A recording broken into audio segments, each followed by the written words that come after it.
So let's start the chapter राष्ट्र निर्माण की चुनौतियाँ, challenges to the nation building. So देखिए, कहते हैं 1947 की 14 से 15 अगस्त की मध्य रात्रि को हिंदुस्तान आज़ाद हुआ। स्वतंत्र भारत के प्रथम प्रधानमंत्री जवाहरलाल नेहरू ने इस रात संविधान सभा के एक विशेष सत्र को संबोधित किया। संविधान सभा कॉन्स्टिट्यूशन असेंबली के को बुलाया और उनका यह प्रसिद्ध भाषण भाग्यवधु से चिर प्रतिष्ठ भेंट या ट्रिस्ट विद द डेस्टिनी के नाम से जाना जाता है। यानी कि उस सत्र को जो बुलाया गया था, जैसे उन्होंने उस सत्र को संबोधित किया तो इसके लिए ट्रिस्ट विद द डेस्टिनी या भाग्यवधु से चिर प्रतिष्ठ भेंट 1 नंबर का एक क्वेश्चन आया। तभी जवाहरलाल नेहरू के उस भाषण को क्या नाम दिया गया था।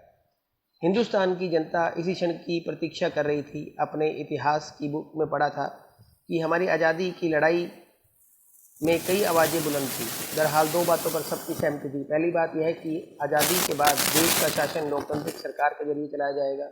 मतलब सबसे पहले ये बात समझने की हमें ज़रूरत है कि जब देश आज़ाद हुआ तो सबसे बड़ी बात या सबसे पहली बात ये थी, क्या देश में डेमोक्रेसी रहेगी या डेमोक्रेटिक गवर्नमेंट के जरिए ही देश चलाया जाएगा।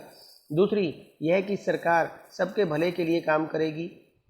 इस शासन में गरीबों और कमज़ोरों का खास ख्याल रखा जाएगा।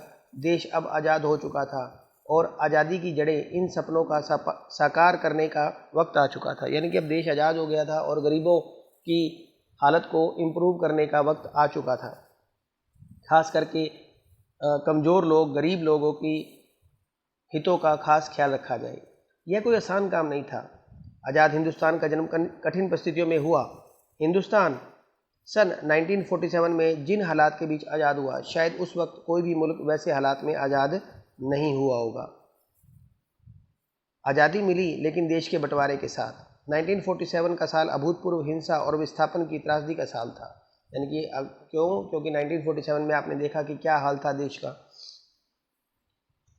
हिंदुस्तान को इन्हीं परिस्थितियों में अपने लक्ष्यों को हासिल करने की यात्रा शुरू करनी पड़ी। आज़ादी के उन उथल पुथल भरे दिनों में हमारे नेताओं का ध्यान इस बात से नहीं भटका कि यह एक नया राष्ट्र चुनौती की चपेट में है। 3 चुनौतियां देखेंगे। ये क्वेश्चन बहुत बार आता है, अक्सर पूछा जाता है कि वो क्या 3 चुनौतियां थी जो भारत ने फेस की आज़ादी के तुरंत बाद, देश की इंडिपेंडेंस के बाद 3 ऐसे चैलेंजेस जो थे वो इंडिया के सामने थे। वो क्या चैलेंजेस थे? सबसे पहले कहता है मुख्य तौर पर भारत के सामने 3 तरह की चुनौतियां थी। पहली और तत्कालीन चुनौती एकता के सूत्र में बंधे एक ऐसे भारत को गढ़ने में थी जिसमें भारतीय समाज की सारी विविधताओं के लिए जगह हो। यानी कहने का मतलब है भी भारत को एक यूनिटी में किस तरह से रखा जाए कि भारत के सब लोग जो है, क्योंकि आप जानते हो कि भारत में अलग अलग तरह के कल्चर के, अलग अलग भाषाओं के, अलग अलग धर्मों को मानने वाले लोग थे। भारत अपने आकार और विविधता से किसी महादेश के बराबर था। यानी कि हम जो थे एक बहुत बड़ा देश था, 50 करोड़ के करीब आबादी थी उस समय भी देश की। यहाँ अलग अलग बोली जाने वाले लोग थे, उनकी संस्कृति भी अलग थी और वे अलग अलग धर्मों के अनुयायी थे। उस वक्त आमतौर पर यही माना जाता था कि इतनी विविधताओं से भरा कोई भी देश ज़्यादा दिनों तक एकजुट नहीं रह सकता है। मतलब ये माना जा रहा था कि ऐसा देश जो आज़ादी तो जरूरी मिल गई है लेकिन ये ज़्यादा दिनों तक आज़ाद नहीं रह पाएगा। देश के विभाजन के साथ ही लोगों के मन में समाई आशंका एक तरह से सच साबित हुई। भारत के भविष्य को लेकर लोग गंभीर सवाल कर रहे थे। क्या भारत एक रह पाएगा? क्या ऐसा करने के लिए भारत सिर्फ राष्ट्रीय एकता पर सबसे ज़्यादा जोर देगा और बाकी उद्देश्यों को भूल जाएगा? क्या ऐसे में हर क्षेत्रीय और उप क्षेत्रीय पहचान को खारिज कर दिया जाएगा?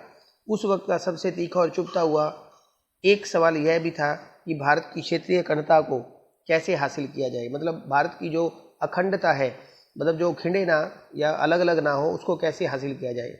दूसरी चुनौती लोकतंत्र कायम करनी थी। How to establish the democracy, किस तरह से देश में डेमोक्रेसी एस्टैब्लिश की जाए, फिर उसको किस तरह से चलाया जाए। आप भारतीय संविधान के बारे में पहले ही पढ़ चुके हैं। आप जानते हैं कि मौलिक अधिकारों की गारंटी दी गई है, कि हमारे संविधान में मौलिक अधिकारों की हमें गारंटी दी गई है और हर नागरिक को मतदान का भी अधिकार दिया गया है।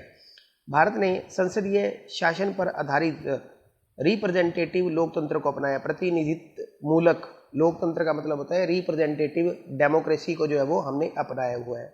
इन विशेषताओं से यह बात सुनिश्चित हो गई कि लोकतांत्रिक ढांचे के भीतर राजनीतिक मुकाबले होंगे। कहने का मतलब है भी डेमोक्रेसी देश के अंदर एस्टैब्लिश होगी तो इलेक्शन होगा और इलेक्शन में सिर्फ एक नहीं कई पार्टीज जो इलेक्शन कॉन्टेस्ट करेंगी और जिससे कि राजनीतिक मुकाबले होंगे। लोकतंत्र को कायम करने के लिए लोकतांत्रिक संविधान होना बहुत ज़रूरी है, इसीलिए देश के अंदर एक कॉन्स्टिट्यूशन होना बहुत ज़रूरी है। लेकिन इतना भर कह देने से काफ़ी नहीं होता।